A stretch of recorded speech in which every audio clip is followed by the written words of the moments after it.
Obrigada, Michel. Quero só reforçar para o pessoal que está assistindo aí, mandar suas perguntas no chat, que a segunda rodada é respondendo perguntas. Agora é o Israel. Boa noite. Então, não sei se a minha luz está um pouco refratária no óculos, sempre é um problema que acontece. Peço desculpas, mas vamos em frente, tamanha a responsabilidade do debate. Eu acredito que, em primeiro lugar, é necessário dizer, sem uma diplomacia, mas que Esquerda Diária e MRT propiciam à vanguarda já uma segunda oportunidade de um debate muito importante que marca politicamente a senda de um país como o nosso, que, além de ter profundas contradições estruturais, uma classe operária ainda com reservas enormes e uma potência a ser disputada para o futuro, o nosso país guarda tradições do pensamento trotskista como poucos países, né? Nós podemos dizer que Argentina, Brasil, Estados Unidos, França e Inglaterra são os países onde o pensamento trotskista germinou e teve condições de realizar uma série de feitos que se confundem com os próprios feitos da classe. Isso, para nós, é algo de grande valia. Esquerda Diário, debatendo entre organizações da esquerda socialista brasileira, da esquerda radical, soma a essa tradição.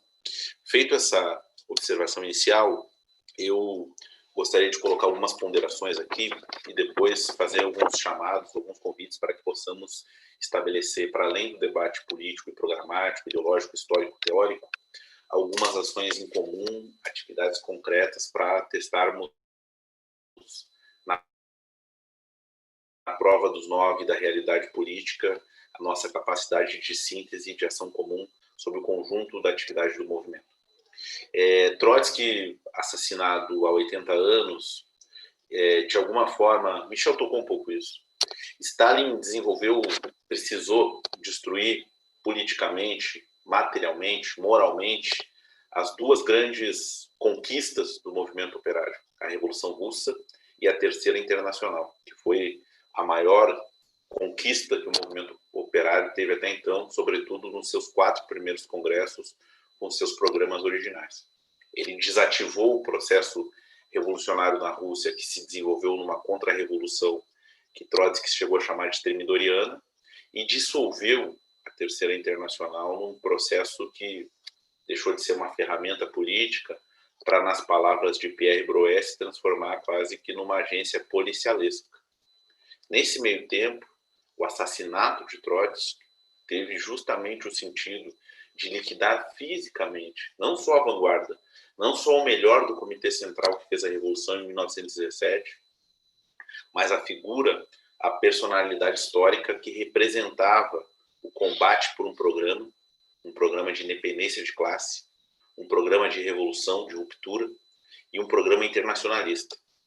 Então, nós, na ocasião dos 100 anos da Revolução Russa, publicamos junto à editora marxista 2 volumes da obra, talvez uma das obras mais importantes de Trotsky, que foi a biografia de Stalin, que foi, eu acho, um caso único na história moderna, de quando alguém fez a biografia do seu próprio assassino, ou seja, do seu próprio algoz. E Trotsky, tendo muita consciência disso, e nós recuperamos nesse livro aqui com material inédito, que foi estudado sobretudo pelos companheiros da editora marxista, que no âmbito internacional foi organizado pelo Alan Woods, à época. Naquele momento histórico, há 80 anos atrás, Valéria muito bem ponderou na sua abertura, inclusive em jornais brasileiros, tem uma citação clássica no livreto, acho que da Convergência de 1987, que falava no jornal à noite, que cobria o assassinato de Trotsky. Portanto, 80 anos atrás, um aparelho contra-revolucionário mundial, organizado diretamente por Stalin, buscou colocar fim, da pior forma possível, pelos piores métodos, meios possíveis, a não só a vida de Trotsky, mas a um programa, a uma teoria e a um projeto político. Em 1938, com condições precárias, é fundada a Quarta Internacional, nos subúrbios de Paris, e a figura que expressava isso, não só ele, também a sua família, uma série de atentados em Coyacán no distrito de Culiacán, na cidade do México, Leon Trotsky foi assassinado justamente, queria começar por aí. Naquele momento, Stalin, além de cometer um crime político, ele cometeu um erro histórico, porque acreditava que com Jacques Monod assassinando Trotsky com um piolet pelas costas, de forma covarde, teria matado politicamente o germe do movimento trotskista. Quando, em verdade, apesar da Quarta Internacional não ter se tornado de massas após a Segunda Grande Guerra, essa live e os gestos que o movimento operário faz hoje são uma demonstração de que o movimento trotskista existe, luta e se desenvolve. Ou seja, Stalin fracassou naquilo que foi pior do seu ponto de vista criminoso. E isso é muito importante. O trotskismo ainda é uma corrente minoritária dentro do movimento operário, mas seria um erro dizer que o trotskismo não se vinculou com os principais acontecimentos e processos internacionais desses últimos 80 anos.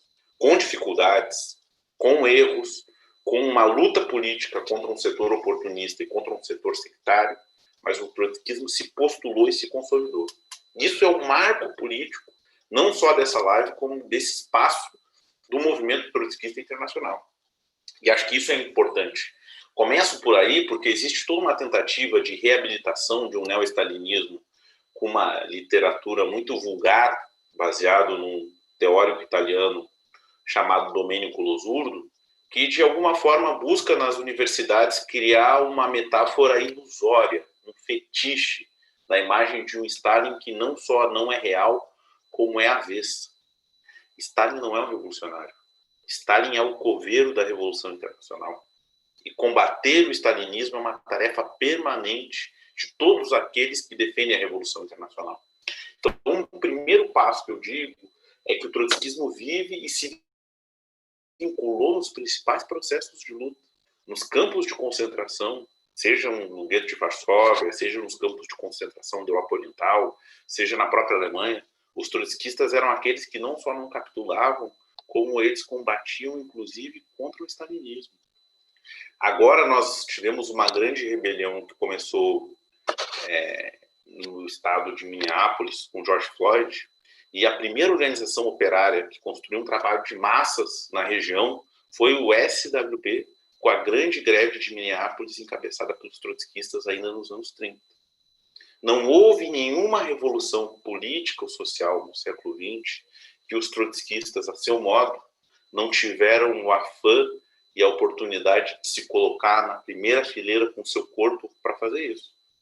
Então é uma calúnia dos stalinistas a ideia de que os trotskistas racham, de que os trotskistas nunca vivenciaram nenhuma grande revolução. Hoje nós temos um país que está em movimento, que é a Bolívia, e vou terminar com isso, ao final da fala. Mas a Bolívia é um exemplo tanto da vivacidade do trotskismo, quanto das linhas erráticas da sua direção. A COB, que é a maravilha da classe operária argentina, nas suas teses, 2 minutos, nas suas teses fundacionais, em Pulacaio, em 1946, teve uma influência direta no trotskismo. Portanto, o trotskismo está em combate. Segundo, Trotsky teve um rigor ao método, mas nunca foi um dogmático. O melhor Trotsky, aquele que avisou e alertou do nazismo, esteve, entre aspas, entre todas aspas, à direita da linha stalinista de esquerdismo do terceiro período. Trotsky negociou com todos os setores do exército para montar o Exército Vermelho, que foi uma experiência militar fundamental. Trotsky leu Clausewitz e fez acordos com todos os setores que vinham dos antigos estertores do exército czarista. Trotsky, em 1905, teve uma posição honesta, que não era a mesma de Lenin, mas reconheceu que era necessário, em 1917, somar as forças e as reservas políticas do Partido Bolchevique de Lenin e a força política da posição trotskista da Revolução Permanente. Trotsky desenvolveu as diferentes táticas. Trotsky se reuniu para provar a sua inocência com Dewey, que é um arauto do liberalismo, e nem por isso comprometeu a batalha pela independência do programa.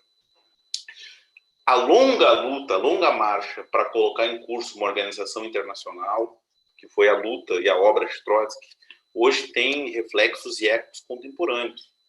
Nós, do mês, somos orgulhosos de ter sido parte daqueles que impulsionaram a conformação do PSOL como um projeto anticapitalista no Brasil. E mais que isso, hoje nós damos uma luta com o Michel, com o Plininho, com vários companheiros, contra a adaptação do PSOL às hostes do lulismo. Nós, do mês, temos orgulho de ter o parlamentarismo revolucionário na nossa gênese e fazemos, sim, experiências, como fizemos e apoiamos o movimento do Syriza, mas quando o Syriza capitulou, nós estivemos a primeira... Fechou 10 minutos. Para concluir, de ruptura com isso. Portanto, Valéria e demais camaradas, eu deixo 3 tarefas. A primeira, nós precisamos fazer uma campanha internacional contra o golpismo na Bolívia e somar forças em relação a isso. Quarta-feira vai ter um ato em Brasília. Nossa proposta é estabelecer uma coordenação entre todos os setores para isso. Segundo, é necessário apoiar de forma entusiasmada os novos trabalhadores precarizados, formando redes de precários, como aconteceu no break dos APs no dia 1º, no dia 25, e apoiar de forma decidida a greve, como foi a greve do metrô, onde nós tivemos um papel muito importante da direção dos setores revolucionários, no caso do PSTU, Altino, no caso do MES, a CST se envolveu, a MRT. E, por fim, termino dizendo, nós precisamos colocar em pé uma alternativa. No âmbito nacional, nós defendemos o PSOL com um programa classista e independente, inclusive com os companheiros do MRT atuando na sua filiação democrática para impulsioná-los em novembro uma alternativa que derrote Bolsonaro nas ruas e nas urnas. Mais que isso, convoco também a todos a discutir a necessidade da reorganização da Quarta Internacional, organização que nós somos parte. Obrigada, Israel. Agora, bom, a gente passa a palavra aqui para o Bernardo. Boa noite.